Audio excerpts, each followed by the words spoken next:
Hello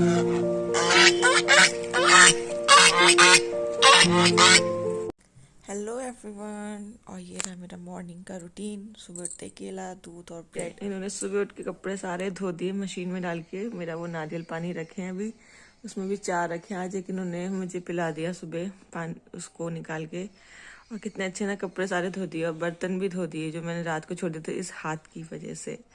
कोई बात नहीं।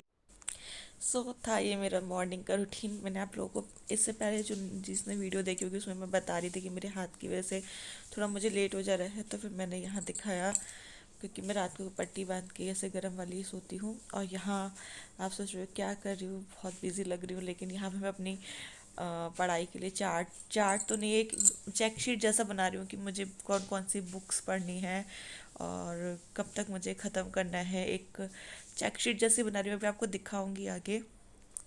और जो बहुत लोग मेरी वीडियोस देख रहे होंगे फर्स्ट टाइम, या फिर जो लोग देखते आ रहे होंगे, अब तो बहुत कम व्यूज़ हैं, तो मैं बता दूँ तो मैं बीएड की प्रिपरेशन कर रही हूँ। अभी अक्टूबर नवंबर तक उसके एंट्रेंस एग्ज़ाम आ जाएंगे। अब बीएड तो नॉर्मल आपको प्राइवेट कॉलेज में भी मिल जाएगा ना, बट क्या है कि मैं सोच रही हूँ गवर्नमेंट कॉलेज मिले तो वो ज़्यादा अच्छा है, होता है शायद मेरे ख्याल से। तो उसका एंट्रेंस तो देना ही होता है, फिर चाहे आप प्राइवेट में लो फिर वो आपके मार्क्स के हिसाब से आपको उस हिसाब से कॉलेज मिलता है। तो मेरा मन है कि मैं गवर्नमेंट कॉलेज से ही करूं, बागेश्वर या फिर अल्मोड़ा या फिर हल्द्वानी में। तो बस मैं उसके लिए प्रिपरेशन कर रही हूँ और पढ़ना पड़ता है। ये साइंस है मेरे पास, तो मतलब मैं साइंस स्ट्रीम से हूँ, तो फिर नॉर्मल सबको पता होगा साइंस वालों को थोड़ा पढ़ना ही पड़ता है, फिर जीएस वीएस सब पढ़नी होती है। और बाकी अगर कोई और एग्ज़ाम आया मन हुआ देने का तो दे देंगे। और यहाँ मैं आपको हेलो करते हुए, तो बस मैं यहाँ पे अपना वो चार्ट बना रही हूँ कि मुझे किस हिसाब से, बहुत लोग बनाते होंगे, सभी लोग अपने अपने हिसाब से बनाते होंगे। तो यहाँ मेरा ऑलमोस्ट डन हो चुका है, तो मैं इसमें लाइनिंग वाइनिंग कर देती हूँ। मतलब अपने हिसाब से, मतलब हर किसी को अपने लिए बनाना ही चाहिए। टाइम पहले मैं ऐसा करती थी कि सब्जेक्ट लिखा और टाइमिंग की, हाँ मतलब हर सब्जेक्ट को आपको 1.5 से 2 घंटे देने ही पड़ते हैं। बट क्या होता है ना कि कभी कभी हम टाइमिंग भी लिख देते हैं कि 10 बजे से हम ये पढ़ेंगे, लेकिन कभी कभी हमेशा ऐसा नहीं हो पाता है। तो ये मैंने बना दिया, मैंने टाइमिंग नहीं लिखी क्योंकि कभी आपका ज्योग्राफी पढ़ने का ज़्यादा मन है, कभी कुछ ज़्यादा पढ़ने है, कभी कुछ चीज़ कम पढ़ने का, तो मैंने टाइमिंग नहीं लिखी। और मैं आपको नोट्स सिखा रही हूँ अपने पॉलिटी के। ये मैंने शुभम गुप्ता सर से, उनका लेक्चर आता है, अन अकेडमी के हैं, बहुत ही बढ़िया पढ़ाते हैं। मैंने किसी और भी वीडियोस में उनके बारे में बताया है। तो ये मैंने उनके लगभग 22 हाँ कर लिया मैंने। इसके आगे भी बना दिए हैं 24 तक, बस 4-5 लेक्चर्स और बचे हैं। और यहाँ मैं फिर उसको पॉलिटी को लूसेंट की बुक से पढ़ते हुए, जितना पढ़ो उतना कम ही है क्योंकि आजकल कंपटीशन बहुत ही हार्ड है। और मैं ऐसी ही बेकार सी बनी हुई हूँ, बाल भी नहीं बनाए। अब क्या है ना, व्लॉग्स बनाने हैं अगर आपको डेली या फिर दिखाना है तो आप डेली ऐसे सज धज के नहीं बैठ सकते ना, कभी कभी की बात अलग होती है। और हमारा डेली रूटीन ही यही रहता है। अब इंसान पढ़ेगा कि घर का काम करेगा कि व्लॉग बनाएगा कि अपने बालों को देखेगा, तो इतना माइंड मत कीजिएगा, कभी कभी चल जाता है जैसे आपको खुशी मिले। मैं तो बहुत देर से बैठी हुई थी, तो मैंने कहा लाओ बनाती हूँ वीडियो थोड़ी सी, ताकि अगर कभी किसी को यूज़फुल लगे तो एटलीस्ट अच्छा लगता है ना कभी। तो ऐसे आप चार्ट बना सकते हो। और जैसे मैंने सब्जेक्ट लिखा है, सब्जेक्ट के आगे हिस्ट्री है, जैसे मुझे हिस्ट्री कौन कौन सी बुक से पढ़ना है, तो इससे मैं लूसेंट से पढ़ती हूँ एक। बाकी फिर एक एमसीक्यूज आती है लूसेंट, वो लगाती हूँ। फिर उसके बाद घटना चक्र रहती है, सबको सब पुराने पेपर्स की समसामयिकी टाइप की, तो वो मैं देखती हूँ रिवीजन के लिए ना। तो ये सही रहता है आपका, अच्छा है। और स्टेट्स के लिए भी जीएस पढ़ना तो मुझे लगता है ऐसे ही ठीक रहता है, क्योंकि मेरे हस्बैंड मुझे बहुत गाइड करते हैं, जैसे मैंने पहले भी वीडियोस में बताया है।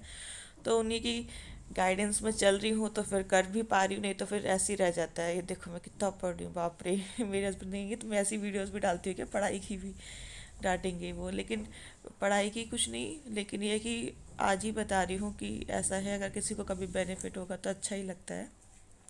बाकी मैं तो उत्तराखंड से हूँ। उत्तराखंड में बीएड के एग्ज़ाम मैंने लास्ट ईयर ही फिल, एक्चुअली मेरा बीएड करने का ऐसा कोई मूड नहीं था, तो मेरे हस्बैंड ने बोला कि एटलीस्ट बीएड कर लो, एक ऑप्शन रहता है कि चलो आगे कुछ और नहीं मन है तो करने का, तो आपके बीएड है। आप प्राइवेट स्कूल गवर्नमेंट तो अलग बात है ना पढ़ाना, तो जब तक गवर्नमेंट सीट्स आएंगी एलटी लेक्चरर ना, तब तक प्राइवेट में अगर मैं चाहूँ पढ़ाना तो होना चाहिए। तब मेरे को लगा कि शायद सही कह रहे हैं, कर लेना चाहिए बीएड ना। तो फिर मेरा एमएससी है, बीएससी एमएससी साइंस बॉटनी से, तो फिर फ़ायदा नहीं हुआ ना उसको करने का। तो बाकी और जो वुमेंस हैं जो घर के साथ साथ पढ़ती भी हैं, तो सेम मैं भी उन्हीं में से एक ही हूँ। घर भी चलाओ, पढ़ो भी, ससुराल भी जाओ, मायके भी जाओ। मायके तो मैं बहुत कम जाती हूँ, मैं इस बार जा रही हूँ, 1 साल के बाद जा रही हूँ, अपनी प्रेगनेंसी में जाऊँगी 1 महीने के लिए। तो मैं वहाँ का भी दिखाऊंगी कि घर, ससुराल और मायका मेरा दोनों ही पास में है, पन्नाकर और किच्छा। उत्तराखंड से जो लोग होंगे वो समझ जाएंगे। तो बस मेरी यहाँ पे स्टडी हो गई और मैं आगे मुंह बनाते हुए कि हाय राम, बहुत ही पढ़ना पड़ता है, क्या करें। अब एग्ज़ाम निकालना है, जॉब चाहिए तो पढ़ना पड़ेगा। ऐसा लगता है कभी कभी पढ़ाई ख़त्म होगी नहीं होगी, लेकिन कभी कभी ऐसा होता है कि फिर लाइफ में अब बचा ही क्या है ना, घर का काम करो, बच्चों को संभालो, बस अपने लिए टाइम ही नहीं। अब ऐसे एटलीस्ट पढ़ने के चक्कर से हम अपने लिए टाइम तो निकालते हैं, कुछ समझ में होता था कि हाँ यार हमारी लाइफ भी कुछ है, इंपॉर्टेंस है लाइफ में, वुमेंस की लाइफ भी ना। और फिर जिसको जो मन, जिस फील्ड में जिसको पढ़ने में मन है वो पढ़ने में जाए, जिसको जो मन करने का करे ना अपने। आगे का आपका हस्बैंड बहुत सपोर्टिव हो तो ही आप कर सकते हो ना, नहीं तो फिर पॉसिबल तो नहीं हो पाता है। जैसे किसी को कुकिंग वगैरह का अपना वीडियोस बना बना के, जब जरूरी नहीं हम बाहर जा कर के ही कुछ काम करें ना, वीडियोस से भी आजकल बहुत लोग टैलेंट दिखाते ही हैं। हाँ ये कि काफ़ी लेट लेट में लोगों को टैलेंट पता चलता है लोगों का, खाना बनाना अच्छा है लगता है किसी को कुछ। तो ये कि धीरे धीरे ठीक है, आप अपना बाद में भी उसे ग्रो कर सकते हो ना किसी भी स्टेज पे जा कर के। अच्छा ही है, मतलब ये कि मेरे को तो अच्छा लगता है कि पहले तो काफ़ी टाइम हो गया मुझे भी, सच बताऊँ, पढ़ाई छोड़े तो इस कंपटीशन की तैयारी शादी से पहले ही करी थी। और शादी से पहले ही मैंने 1 साल पहले ही छोड़ दी थी, मतलब 2 साल बीच में नहीं पढ़ा होगा, मतलब ऐसे ही रही मैं। फिर दूसरों को देख के लगता है ना कि जब हमने तैयारी करी, हम उस लेवल तक गए हैं। लेवल लेवल तो कुछ नहीं, फालतू बकवास मार रही हूँ लेकिन लेवल का मीन हुआ कि एटलीस्ट हमने पढ़ा तो है, हमें पता तो है कि क्या है। तो बस यहीं पे मेरी बहुत बात हो गई है। मैंने आगे की अपने भतीजे की वीडियो डाली है, डॉगी डॉगी देखिएगा कैसी लग रही है।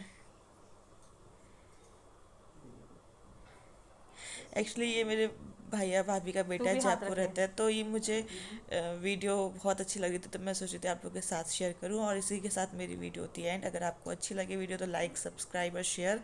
थैंक यू सो मच अपना समय देने के लिए। Bye bye.